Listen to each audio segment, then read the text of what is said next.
được thành lập từ năm 2006, đến nay, Công ty Cổ phần Đầu tư Phát triển Điện lực EDI đã trở thành đơn vị dẫn đầu về chuyên ngành tư vấn thiết kế điện tại Hà Nội. Công ty EDI đã dành 12 năm liên tục để nghiên cứu và phát triển loại trạm biến áp một cột là loại nhỏ gọn nhất, đang được áp dụng rộng rãi khắp cả nước để thay thế cho các loại trạm truyền thống có thiết bị điện được tập trung tại một nơi. Như đã biết, loại trạm một cột đề xuất trong giai đoạn 1999-2007 có máy biến áp được xếp chồng lên cụm hạ áp và tách biệt với cụm trung áp nên giảm được diện tích, nhưng chính vì thiết bị trạm được đặt ở hai nơi khác nhau nói trên đã làm cho việc vận hành không thuận tiện. Từ năm 2008 đến năm 2013, có rất nhiều giải pháp trên cả nước đã được đăng ký tại Cục Sở hữu trí tuệ để đề xuất tập trung thiết bị của trạm một cột về một nơi. Nhưng chỉ có sáng chế trạm biến áp một cột của công ty EDI là được áp dụng rộng rãi, không chỉ tại Hà Nội mà còn phát triển trên cả nước và đã được cấp bằng độc quyền số 16461 vào tháng 1 năm 2017, còn các giải pháp khác đều không được ứng dụng. Điều gì đã làm cho công ty EDI đạt thành công đến như vậy? Trong quá trình làm thiết kế các trạm biến áp cấp điện cho khu vực Hà Nội, chúng tôi gặp một vấn đề là ý kiến của những người dân phản ánh là trạm biến áp chưa được đáp ứng được những yêu cầu của khu vực đô thị.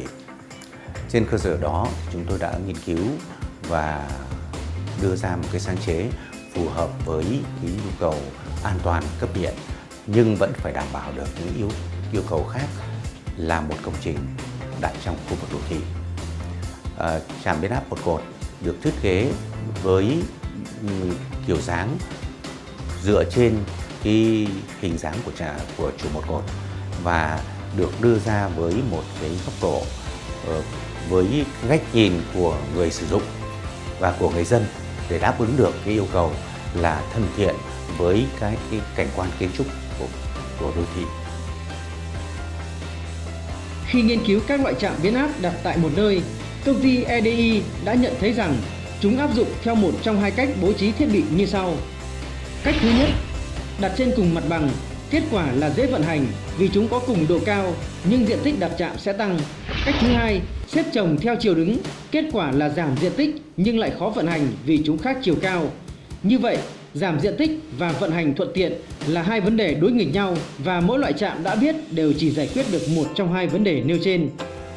Từ phát hiện trên, công ty EDI đề xuất cách bố trí hoàn toàn mới, máy biến áp xếp chồng hai thiết bị trung áp và hạ áp để giảm diện tích, nhưng hai thiết bị trung áp và hạ áp lại được xếp ở bên cạnh nhau để dễ vận hành, thay vì xếp chồng lên nhau như nhiều giải pháp khác đã đề xuất.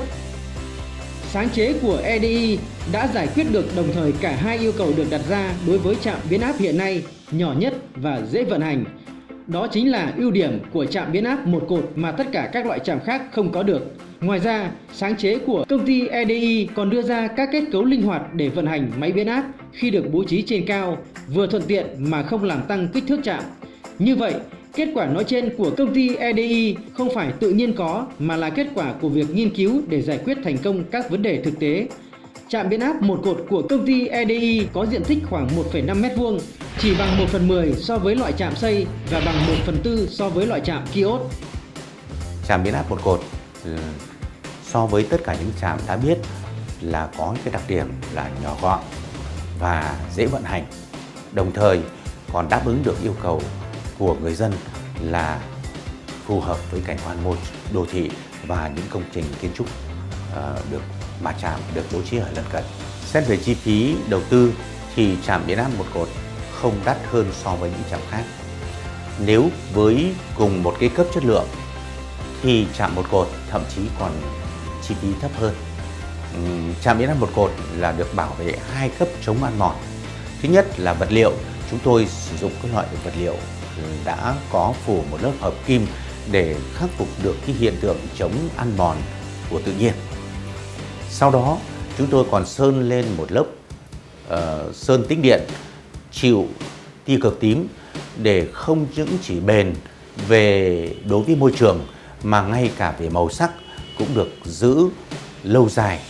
Chúng ta có thể nhìn thấy những trạm biến áp của EDI đã tồn tại gần 10 năm nhưng không những bền vững về vật liệu mà còn bền cả về màu sắc để phù hợp và không làm xấu cảnh quan đô thị.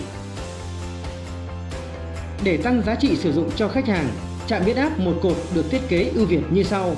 Chỉ có một kết cấu chạm dùng cho tất cả các loại máy biến áp có công suất từ 250 đến 1250 kVA, nên tiết kiệm chi phí quản lý vận hành trạm. Vỏ trạm có 2 cấp bảo vệ chống ăn mòn để tăng tuổi thọ. Các bộ phận mang điện đều được chống tiếp xúc trực tiếp và chống nước xâm nhập để nâng cao mức an toàn. Kết cấu của trạm được gia công trên các thiết bị tự động hiện đại. Quá trình lắp ráp được áp dụng hệ thống quản lý chất lượng theo tiêu chuẩn quốc tế. Thanh cái có hàm lượng đồng 99,9%.